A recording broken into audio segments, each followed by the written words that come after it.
Okay, जय गुरु जी। जय गुरु जी। यार थोड़े घर में गूंज आनी चाहिए, है ना। बड़ी प्रॉब्लम हो रही है, बार बार मुझे बोलना ही पड़ता है। जय गुरु जी। जय गुरु जी। अ, हम क्यों इतना जोर से जय गुरु जी बोल रहे हैं, ऐसा नहीं है, सिर्फ एक बार जय गुरु जी बोलना जरूरी है, क्योंकि जब आपके अंदर से वो जय जयकार निकलेगी ना अपने गुरु के लिए, तो मन भी खुलता है उससे। पहले शब्द से खुलता है, और उसके बाद फिर प्योरिटी आती है आपके दिल के अंदर, मन के अंदर। और जब आप जयकारा सा लगाते हैं, वो नहीं है कि आपको वैसा वाला जयकारा सब कहते हैं ये तो मंदिरों वाला हो गया जी साहब, वैसा हो गया।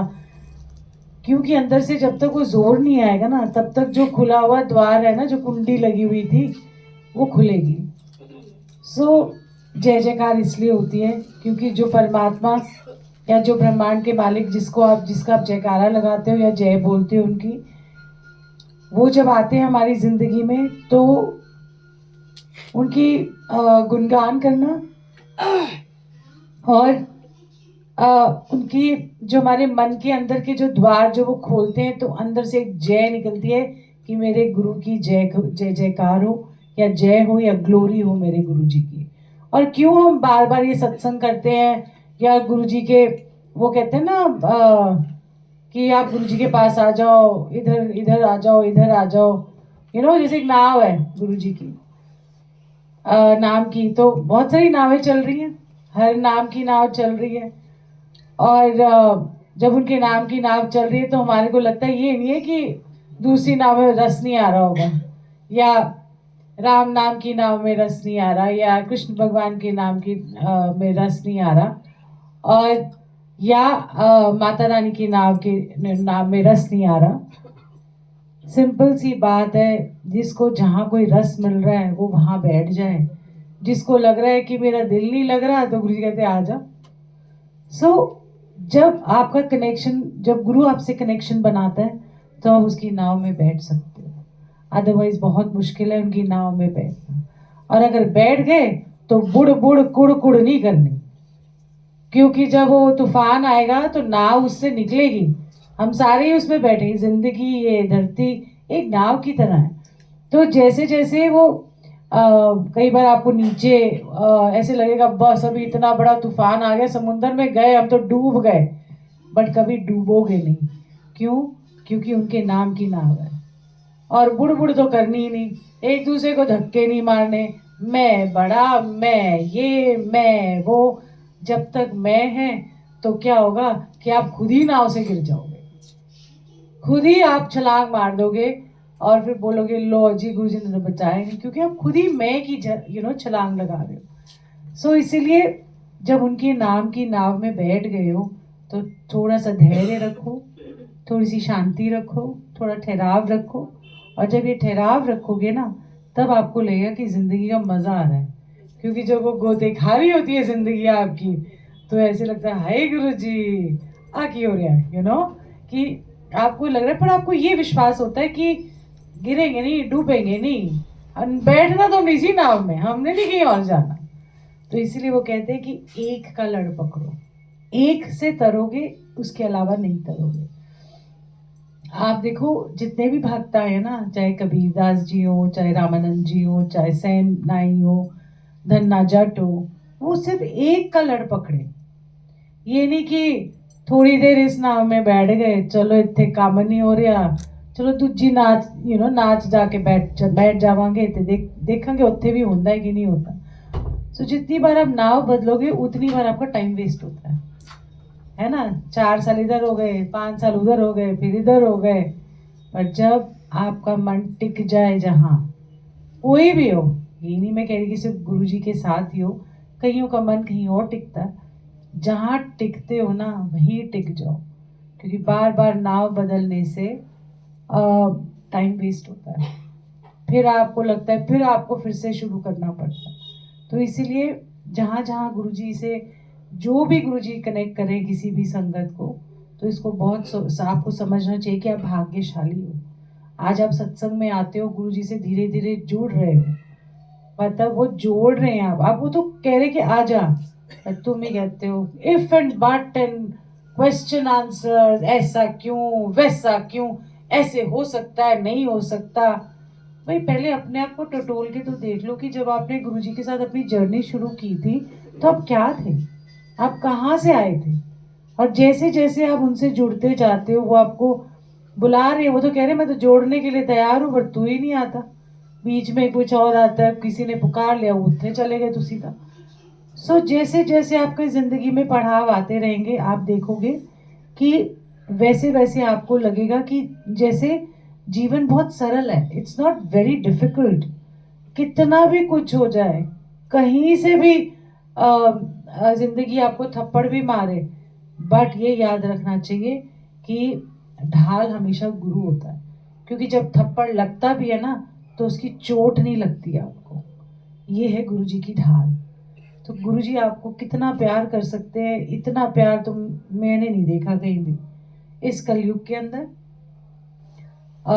इस टाइम पे 21st सेंचुरी में जहाँ पर हम इधर उधर तितर बितर भागते हैं, उस समय उन्होंने हमें संभाला है, उस समय हमें बुलाया है जब हम फंस रहे थे। और मैं यही गुरु जी को थैंक यू बोलती हूँ कि आज हम जो बैठे हैं ना बहुत लकी हैं सारे, बहुत ज़्यादा।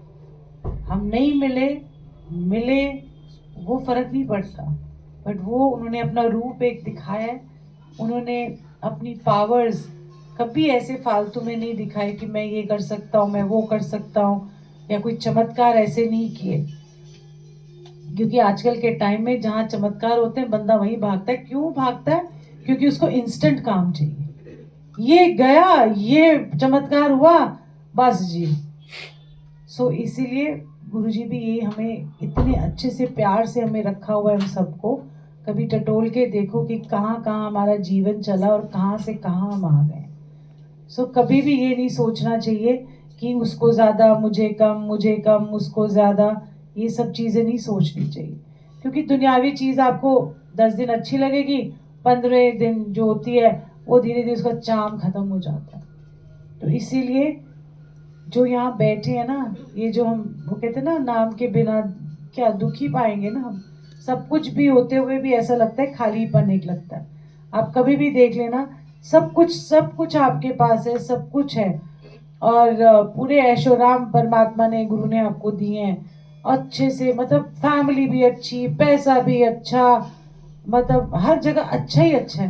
पर एक दिल के कोने में आप हमेशा ऐसा महसूस करोगे कि मैं अकेली हूँ, क्या मेरी जिंदगी में मिसिंग है, सब कुछ होते हुए भी मेरे अंदर कौन सी कमी रह गई है। वो है गुरु के प्रेम की कमी, वो है जो आत्मिक रस है उसकी कमी रह जाती है। तो इसीलिए हम बहुत गुरु जी को थैंक यू बोलते हैं कि ये जो 2 घंटे हमको मिलते हैं ना, बड़ी मुश्किल से मैं तो थैंक यू बोलती हूँ कि हमें ये टाइम देते हैं वो, कि 2 घंटे हम बैठ पाते हैं, हम 2 घंटे अपने आप को गुरु जी से जोड़ पाते हैं, हमारी आत्मा खिंची चली आती है उस रस के लिए। सो इसीलिए इसको ना क्या कहते हैं वेस्ट नहीं करना चाहिए कभी भी, क्योंकि जितनी दुनिया में आप फंसते रहोगे वो तो फंसे ही रहोगे। पर जब उन्होंने एक मौका दिया है कि दुनिया से, उस फंसी हुई दुनिया से निकल के एक और भी दुनिया है इस धरती पे, और वो है स्वर्ग लोक।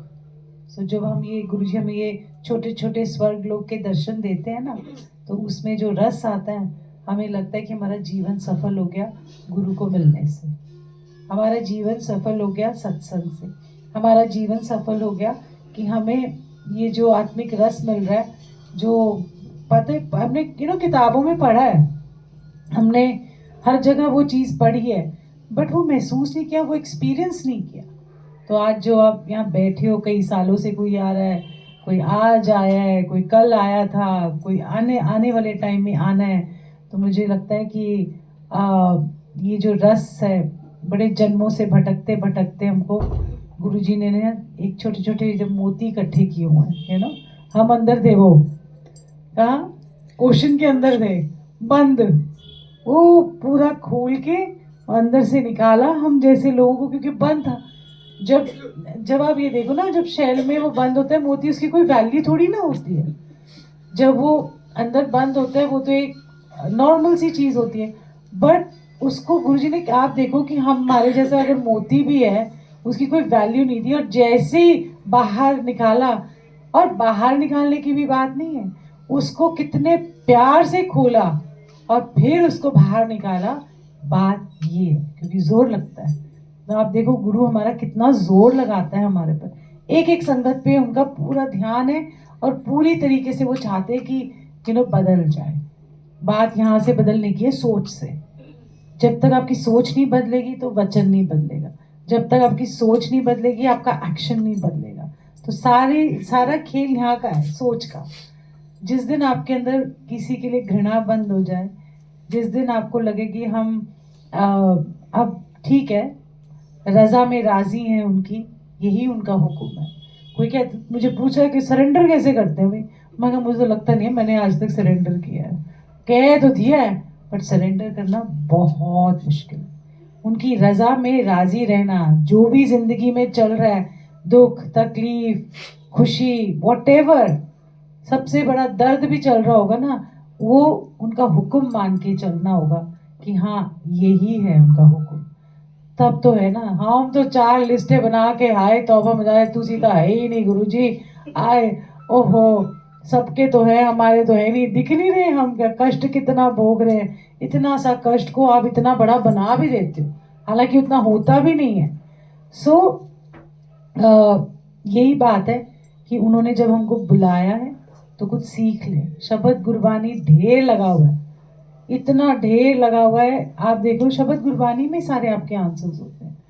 तो ये, और गुरु की बानी कैसे गुड़ की तरह है, कई बार कड़वी भी होती है, क्योंकि जब वो शब्द सुनते हैं और यहाँ लगती है ना, यार ये तो मैंने भी किया है, तब लगता है ठेस यहाँ पर। ओ शिट, मैंने, ओ गॉड गुरुजी मैं तो ये करा था, ये मैंने करा था। तो जब वही भुगतान की बात आ जाती है, आप एक्सेप्ट करने लग जाते हो कि मैंने कुछ किया तो इस जन्म में मुझे अपना भुगतान करना ही है। वो एक्सेप्टेंस आ जाए, वही सरेंडर है, उस चीज को मान लिया जाए।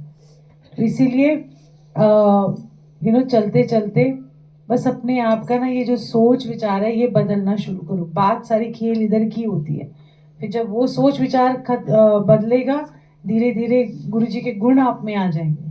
दयालुता, उनके अनकंडीशनल प्यार, ऐसे ही आपको दुनिया के साथ भी प्यार होने लगेगा, जस्ट लाइक दैट। ऐसा नहीं है कि वैसा प्यार होगा। आप वो ये ना कहते हैं ना, हर में आपको लगता है कि हाँ ये गुरु रूप है, ये गुरु रूप है, ये संगत गुरु रूप है, तब जाके आप सोचोगे कि हम उस लेवल पे आए हैं। अभी हम उस लेवल पे भी नहीं आए हैं, मैं भी नहीं आई।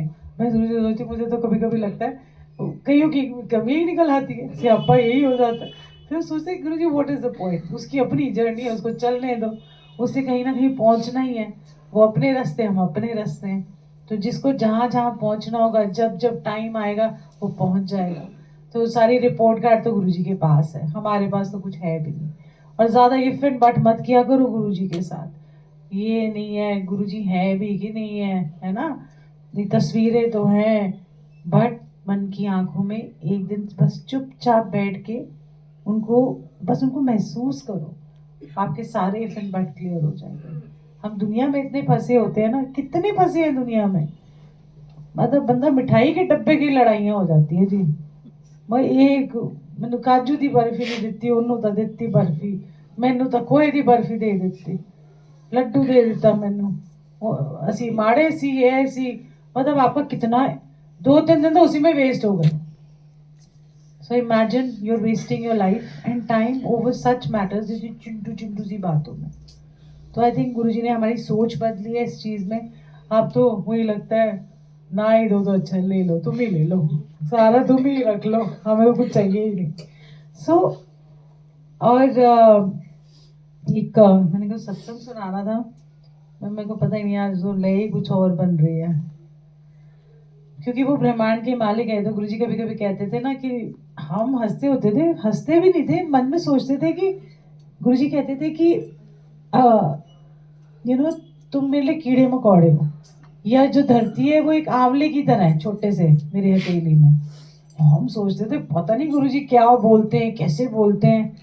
और क्योंकि हमारी समझ नहीं थी, पर जैसे जैसे हम जिंदगी के पड़ाव में आगे बढ़ते रहे, जैसे जैसे गुरुजी ने समझ डाली, जैसे जैसे हम गुरबानी से जुड़ते रहे, जैसे जैसे वो ज्ञान डालते गए, वो कहते हैं ना बूंद बूंद ज्ञान सबके अंदर डालते हैं वो, तो समझ में आया कि वो क्यों ब्रह्मांड के मालिक हैं और हमारी क्या वक़्त है, हमारा कुछ भी नहीं है, सच बता रही हूँ। हम तो कीड़े मकोड़ों के भी पता नहीं अंदर के कोई जो और ही कुछ होंगे, हम है ही नहीं, विजिबल ही नहीं है इस दुनिया में। जिस लोक के वो हैं, जिस ब्रह्मांडों के मालिक वो हैं, उसके उनके लिए तो हमारा कुछ नहीं है, और हम पता नहीं कौन सी ईगो में घूमते हैं। हमारे से बड़ा कोई नहीं, ਸਾਡੇ ਕੋਲ ਵੱਡੀ ਗੱਡੀ, ਸਾਡੇ ਕੋल ਵੱਡਾ फ्लैट, ਸਾਡੇ ਕੋल ए, ਸਾਡੇ ਕੋल ओ, हम अपने आप को यहाँ का राजा समझते हैं।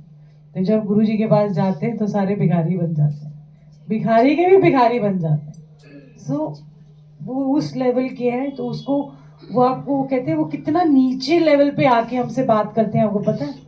वो इतने बड़े लेवल के ब्रह्मांड के मालिक हमारे स्तर पे आके बात करते हैं। इससे ज्यादा अपनापन कौन देगा? भगवान आपको कोई नहीं देता। सारे वो रास्ते बताएंगे, पाठ पूजा बताएंगे। गुरुजी ने हमें कोई पाठ पूजा नहीं करने को बोला, बस आओ बैठो, शब्द कीर्तन सुनो, और उसके बाद फिर बड़े आराम से घर जाओ और कुछ लेके जाओ। जो गुरबानी का विचार है, गुरु की बानी है, उससे सीख के जाओ। कहाँ पर आप खड़े हो, आपको पता है कि आज आपके मन में क्या चल रहा है, गुरबानी आपको आंसर देती, तो उसको ऐसे वैसे मत लिया करो प्लीज़। बहुत बहुत रिक्वेस्ट है कि बड़ी मुश्किल से हमको ये जन्म मिला है, और बड़ी ये जन्म मिला भी तो वो मिले हमको। अगर वो ना होते तो हम यहाँ ना बैठे होते, ना हमको आत्मिक रस आता, हम वही भटकते रहते, दुनियावी चीज़ों में भटक जाते। दुनिया की चीज़ों को इंजॉय करो, बट वो दुनिया की चीज़ आपके ऊपर हावी नहीं होनी चाहिए। Enjoy all the moments. आपको अच्छे कपड़े पहने, आपने हर मोमेंट एंजॉय करना है, बट उस मोमेंट को अपने ऊपर हावी नहीं होने देना। मतलब कपड़ों को हावी नहीं होने देना, मार सूट सिलाई जा रहे हो तो सिलाई जा रहे हो, बट आपका ध्यान सिर्फ सूटों में, ठीक है? या आपका ध्यान गाड़ियों में है, या आपका ध्यान एक्स वाई जी अननेसेसरी चीज़ों में है, मतलब हावी हो गया आपके ऊपर कि आपको उसके अलावा सूझता ही कुछ और नहीं है। सो इंजॉय करो। गुरुजी ने ये नहीं कहा था कि इंजॉय एवरी मोमेंट। ऐश करो का मतलब ये नहीं है कि पैसा धुआं में उड़ाते जाओ, ये भी ऐश नहीं होती है। ऐश वही है कि सुख दुख आपको एक समान लगे, दुख में भी वो आपको अमीरों की तरह रखे, सुख की तरह रखे, वो ऐश होती है। सो अगर और कोई सत्संग करना चाहे तो ज़रूर करें, और आई थिंक लंगर भी आप स्टार्ट कर सकते हैं। ऐसे बहुत सारे हमारी ज़िंदगी में चल रही होती हैं चीज़ें। मैं चलो आपको छोटी सी बात सुना देती हूँ। हाँ या चलो लव से ही बात शुरू करते हैं। क्या हुआ कि आई थिंक 1-2 महीने पहले की बात है। देखो, आपके गुरु को पता है और आपको पता है, तो मैं ऐसे ही गुरु जी को ऐसे 3-4 महीने से या 2-3 महीने से ऐसे ही बोल रही थी। मैंने कहा गुरु जी थोड़ी ना प्यार की कुछ कमी लग रही है मुझे, एंड सब कुछ करते हुए सत्संग भी कर रहे हो, प्यार भी उमड़ रहा था, ऐसा नहीं है, बट एक वो जो मेरे और जैसे मेरे को लगता था मेरे और गुरु जी के बीच में वो बोला तार सा है ना, वो कहीं लग रहा है ढीला सा पड़ रहा है। मुझे लग रहा था ऐसे, तो मैंने कहा कुछ तो बता दो कि आप मुझे प्यार करते हो, अच्छा लगता है। और एक तरफा प्यार ही करते हो जो पागलों की तरह, छेने बजाओ, फलाना जाओ, इधर जाओ। तो कभी कभी जो आशिक होते हैं उनको लगता है कि कोई हमें भी आई लव यू बोलते हैं, है ना? हाँ, तो क्यों ऐसे हंस रहा है? तो मतलब आप बंदे को आई लव यू बोलो, दूसरी तरफ से आई लव यू आ ही नहीं रहा, ठीक है? एक नॉर्मल सी बात बता दे। सो मन में ये नहीं है कि कोई बार बार वो ख्याल आपको डोमिनेट कर रहा था, बट बीच में आ जाता था। मैंने कहा कहीं से तो कुछ कई बार अच्छा लगता है ना कि झलक दे दे कि प्यार करते हैं। तो ऐसे ही आई थिंक जिस दिन दरबार में सत्संग था साकेत में, तो मैं ऐसे ही आई थिंक कहीं से आई थी और मुझे थोड़ी देर हो गई थी आने में। तो मैं मन में सोचे भूख रही थी, मैंने कहा देर हो गई मुझे जाने में, और मुझे ना अच्छा नहीं लगता, बट ठीक है जो काम करने वो तो करने थे। तो पहुंची और मैं फिर मस्त हो गई नाच वाच में। तो इतने में एक आंटी हैं, आई थिंक दरबार में आती हैं वो रेगुलरली। वो आई, मैं नहीं उनको पहचानती क्योंकि मैं ध्यान ही नहीं देती कि कई बार आप बैठे भी होते हो तो आपका ध्यान नहीं जाता कि और कौन आपके साथ बैठा हुआ है। तो अचानक से वो आई और मेरे हाथ में एक कड़ा दे दिया। वो ब्लडी हेल, मैंने कहा ये क्या है, और वो भी नायाब। और आप देखो ना कितनी संगत आती है, बहुत सारा कुछ आता है, बट वो अगर महाकाल गई और महाकाल में जाके मुझे उसको मेरी याद आ गई, और जब वो याद आई तो उसने मेरे लिए एक कड़ा खरीदा और वो लेके आई और कहते वहां बैठती, मतलब आप सोचो ना, वो उज्जैन महाकाल में गई है और मेरा मेरा ख्याल आ गया, तो कौन डालने वाला है। और ये नहीं कि उसको पता भी है कुछ, वो मेरा और गुरुजी का कनेक्शन जो चल रहा है। तो जब वह वहां से आई, उसने मेरे को कड़ा बनाया, और उसने कड़ा भी कौन सा बनाया मेरे को, ये सबसे नया। सारे लोग डिजाइन कॉपी करना चाहते हैं पर सॉरी कॉपी नहीं हो सकता। और मैं इतना हंसी, पता है क्यों इतनी खुश हुई, कि जो प्रेम का प्रतीक है वो मेरे हाथों में है, जो उन्होंने मेरे लिए भेजा, एक नंदी जी और एक शिवलिंग। तो मैं हंस रही थी, गुरु जी मैं आपका नंदी जी और आप मेरे Shivling. So we are all sorted, दोनों मैंने हाथ में पहन लिया। ये उनका तरीका है प्यार जताने का। तो ऐसा नहीं है कि वो आपको नहीं, आपको हर बार बताते हैं। जैसे मैं कल एक छोटा सा सत्संग सुन रही थी सुबह, कल शाम को कोई न्यू जर्सी में सत्संग कर रहे थे। तो वो कभी कभी सवाल जवाब करते हैं मुझसे, पूछते रहते हैं कुछ ना कुछ। तो उन्होंने एक बड़ा प्यारा सा सत्संग सुनाया और 2-3 मिनट का सत्संग था। तो उन्होंने कहा कि वो जैसे होता है ना, जब आप अमेरिका में रहते हो तो आप रैट रेस में और मटेरियल वर्ल्ड में फंसे रहते हो। तो कहते मैं गुरुजी को यही बोला था, Guruji I love you so much. कहीं एयरपोर्ट से कहीं जा रहा था तो कुछ था, तो कहते कि मैंने बोला गुरुजी एक तो कभी साइन दिखा दिया करो, अल्लाह मतलब आप भी मुझसे प्यार करते हो। तो कहीं से आई डोंट नो, मतलब छोटी सी मुझे जो बात याद है कि कहीं कोई एक पोटली सी उसको मिली, उस पोटली के अंदर गुरुजी की फोटो लिखा हुआ आई लव यू। मैंने कहा इससे बड़ा प्रमाण तेरे को क्या चाहिए भाई। On in the international airport new Jersey जैसी जगह में कहीं उसको वो कुछ मिला। सो आप सोचो, और यही नहीं कि स्वरूप है, उसके अंदर लिखा हुआ है एक अलग से चिट आई लव यू। सो कौन है ये। तो कितनी बार वो प्रमाण देते हैं, ऐसा नहीं है कि एक ही जने को देते हैं। सो हर बार वो अपना प्यार जतलाते हैं। हमें देखना नहीं आता, हमें समझना नहीं आता, बस फर्क इतना ही है। हम चाहते हैं और अगर ये कड़ा नहीं भेजते तो क्या मैं गुरुजी से प्यार करना बंद कर देती, या मैं उनको अपने शरीर से या अपने से अलग कर सकती, नहीं कर सकती। वो तो एक भाव एक उठा, तो वो भाव उठने का वो दिखा देते हैं, कितने नहीं है, रुक जा भेज रहा हूँ कुछ मेरा प्यार भेज रहा हूँ। तो ये उनका प्यार वो भेज रहे हैं, और उनका प्यार बड़ा सॉलिड भेजते हैं। फिर हमसे तो वो चुटर पुटर सा ही होता है प्यार, एक फूल लगा दिए, एक कभी आसन लगा दिए, कभी ये ऑफर कर दिया। पर जब वो अपना प्यार जतलाते हैं ना, वो फिर अलग ही तरीके का प्यार होता है। सो मैं हमेशा ये हंसती हूँ, मैंने कहा मैं तो प्यार पहन के घूम रही हूँ, उनका प्यार ओढ़ के घूम रही हूँ।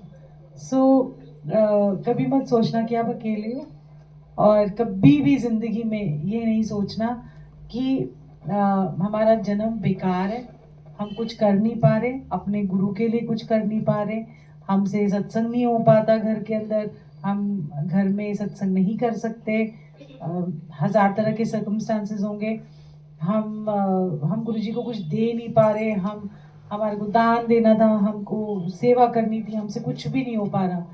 बिलीव मी, जब वो आपसे लेंगे, आपके मन में अगर सच्चा भाव आया है सेवा का, आपके मन में सच्चा भाव आया है कि आपको कुछ करने का मन है, तो वो आपसे पूरा करवाएंगे, क्योंकि आपका भाव सच्चा है, आधा अधूरा नहीं है। ये नहीं कि ट्रेडिंग करनी है, भाव है कि मैं संगत सेवा करूं। गुरु सेवा है, संगत सेवा है। सो अगर आसन के पास किसी को खड़ा कर दिया तो वो गुरु सेवा नहीं है। जो संगत मत्था टेकने आती है ना, तो उसको जिस प्यार से आप मत्था टिकाते हो ना, वही गुरु सेवा होती है। सो ये मत समझना कि आपके पास कुछ नहीं है। आपके पास एक चीज है जो आप गुरु जी को दे सकते हो, दिल, है ना। और गुरु जी कहते हैं इससे बड़ी चीज और क्या हो सकती है, मैं दे दे, खत्म ही कर दे। जब मैं खत्म हो जाएगी तो प्यार आपके दिल में वैसे ही एंटर कर जाएगा। जब मैं होती है ना तो आप जजमेंटल से हो जाते हो, ये इसने मेरे को प्यार किया तो मैं इसको प्यार करूंगी। प्यार वो होता है जो बिना कोई आपको प्यार वापस दिए आपके अंदर इतना प्यार भर देते हैं कि आप सबको बांटते फिरते हो प्यार। फिर आप एक्सपेक्ट नहीं करते कि ये मुझे प्यार करे, आप अपना काम करके निकल जाते हो। सो ये धीरे धीरे बस ये दे दो गुरु जी को। आप उनको ना कोई सत्संग चाहिए, उनको ये चाहिए कि आप मेरे लिए कोई जोत जला लो। जोत आपके मन के अंदर की बात होती है। वो जोत जला के आपको एक ठंडक सी मिलती है, ठहराव सा मिलता है कि आपको एक कनेक्शन सा लगता है, नहीं तो आप नहीं बंद कर पाते हो। ना उनको आपसे कोई पैसे चाहिए, ना उनसे आपको कोई दान चाहिए, ना उनको आपसे कुछ भी नहीं चाहिए। उनको सिर्फ चाहिए प्रेम। इससे मेरे को बात याद आई प्रेम से एक और, हे भगवान मैं हंसी होती थी। कई बार क्या होता है ना कि आप सब कहते हैं कि हम भी, कोई कहता है ना हमें मीरा जैसे बनना है, मीरा जैसे बनना है, कोई कह देता है भाई आप तो मीरा हो। मैं मन में सोचती हूँ मैं तो कितने भी मीरा नहीं है। तो क्यों आप भूल जाते हो? आपको तो उनकी भक्ति याद रहती है, बट उनकी जो स्ट्रगल है वो नहीं आपको दिखाई दी।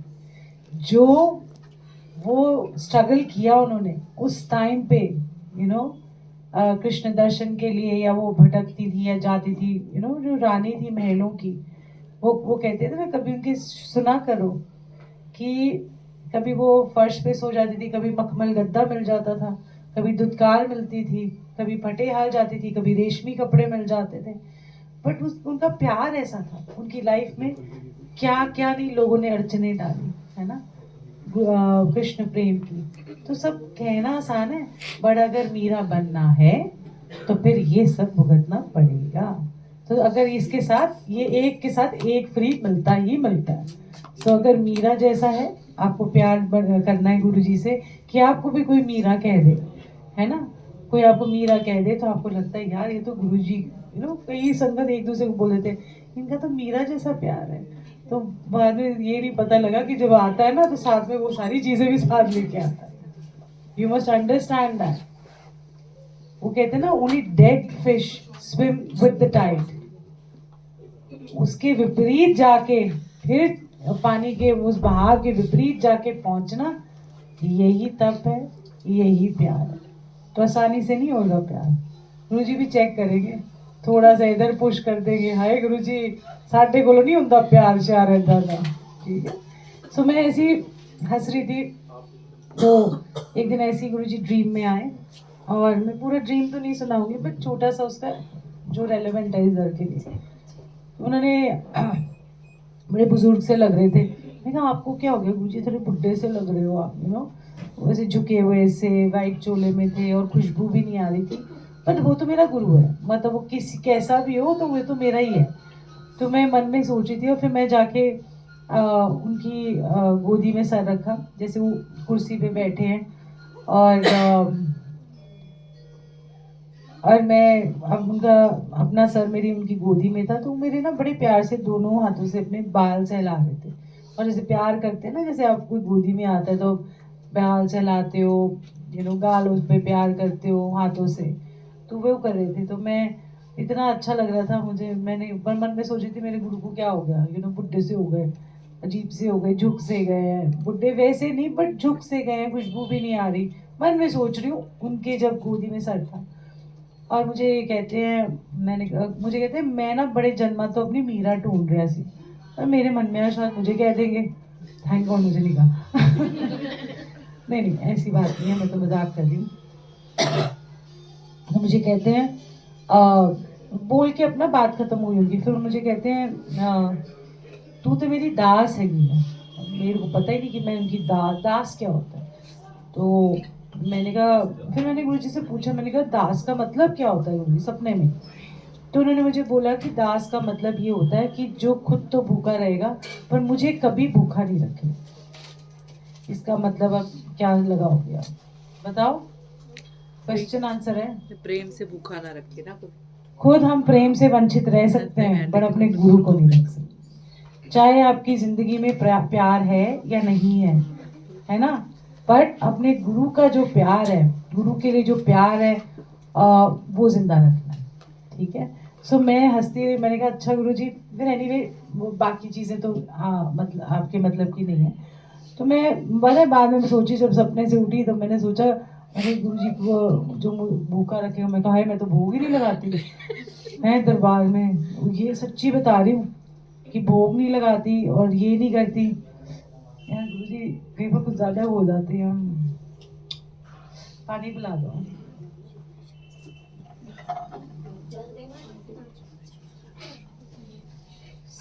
मैंने कहा चलो दरबार में ना खोल के दो। तो मैंने सोचा मैं ना फल रखना शुरू करती हूँ। मैं तो सिर्फ एक जल रखती थी गुरुजी के लिए, और शायद वो भी नहीं रखती थी।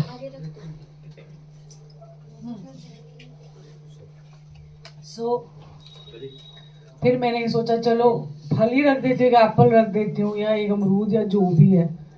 मैंने रोज एक ना, जब जोत जलाती थी, हम जो भी सेवा करते थे साफ सफाई करके, जब जोत जलाते थे तो मैंने चलो सोचा, मेरे को बेचारे को भूख लगती है, मतलब यही होगा उनका मतलब। आप ये देखो आपकी ना समझ को कैसे वो समझ देते हैं। आप हमारी ना समझिए, हमें उस समय समझ नहीं आया। मैं भी जाके वहाँ एप्पल रखा एक दिन, फिर थोड़ी देर रखा, फिर लेके गई। मैं कहा चलो सब पे प्रसाद बांटू, मुझसे तो वो भी नहीं हुआ। कोई किधर भाग गया, किधर भाग गया, सारा प्रसाद मेरे को ही खाना पड़ा। मैं रोज ऐसे करने को मेरे को लगा बड़ा औखा है, मेरे से नहीं होगा, सच में नहीं होगा। बस एक जोत जलाई, दैट्स इट, डन हो गया मेरा काम, क्योंकि ऊपर नीचे था हमारा घर। तो बड़े दिन ऐसे करे, मैंने कहा गुरुजी मेरे बस की तो मेरे से नहीं आपका हुक्म का पार भूखे रहता, और तो खुद तो भूखे रहेगी। और मैंने कहा आपको समझ नहीं आई।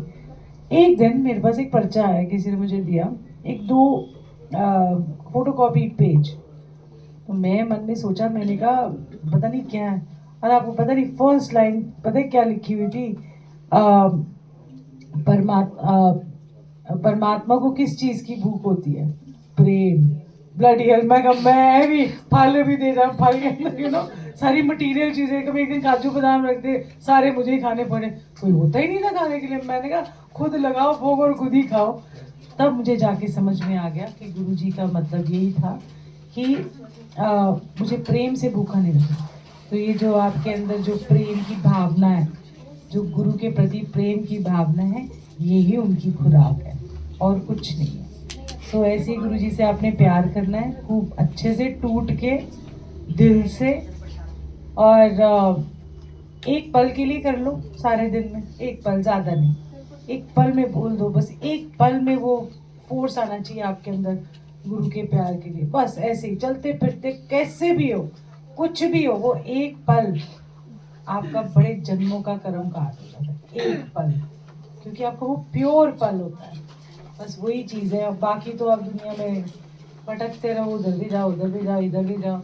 पर हमारे को हमारी आदतें इतनी खराब हो गई है ना, जब ऐसे लगता है कि हमारा दिल ही नहीं लगता कहीं, कोई और चले जाते हैं ना भजनों कीर्तनों में, उनका अपना एक है, उनके लिए अच्छा है, पर हमारे लिए नहीं है वो, क्योंकि हमारा कनेक्शन ही कुछ और बनता है। तो मैंने कहा गुरुजी आपने आदतें बिगाड़ दी, हमें वो जो रस मिल रहा होता है ना, वो रस नहीं आ रहा, रस नहीं आ रहा, बैठ ही नहीं पाते। वहाँ शोर लगता है, और शोर ऐसे लगता है कि बहुत ज़्यादा शोर हो गया, पर चलो उनको उनको वो अच्छा लगता है, किसी की निंदा नहीं करते। बट ठीक है, हमारी आदतें बिगड़ गई, वो बात अलग है। सारे मुस्कुरा देना, अपनी ज़िंदगी में आपकी बहुत सारी खुशियाँ, और गुरु जी से बहुत सारा प्यार करना है, दिल से करना है, इतना दिल से करना है कि उनको भी आना पड़े आपके दिल के अंदर, है ना। ये नहीं है, मतलब बात ये नहीं है कि आप उनको प्यार कर रहे हो, पर उनको बस दिल में बसा लेना। जिस दिन वो दिल में बस गए और वो खून बन गए आपका, तो वो आपकी रगों में खून की तरह दौड़ेंगे, और उनका प्रेम भी हर जिसको कहते हैं ना, सारी नाड़ियों में, सारे मतलब पूरे खून में उनका प्रेम आपका बहता रहेगा, और वही आप बांट सकोगे, अदरवाइज ऐसे नहीं बांट पाओगे।